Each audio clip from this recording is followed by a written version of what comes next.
Hindi itong asahan, hindi ito 50-50 kind of relationship. Ito pa yung 100 and 100 kind of relationship.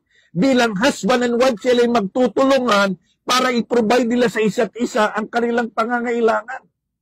A lack of provision reflects a lack of stewardship and faith in God's principle that leads to stress and strain in marriage.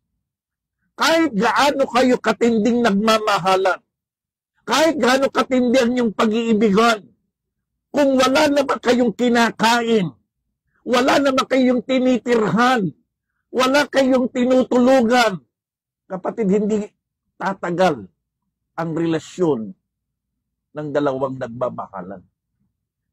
Kaya binibigyan ng diin ng Biblia, anyone who does not provide is they denied their faith and worse than unbeliever. Tiyakin natin kapag ikaw ay pumasok sa relasyong mag-aasawa, yung basic provision, may titirhan, may kakainin, may panggastos, may pambayad. Kapag wala ka niyan, huwag kang mag-asawa. Dahil magdadamay ka lang ng sama at hirap ng loob.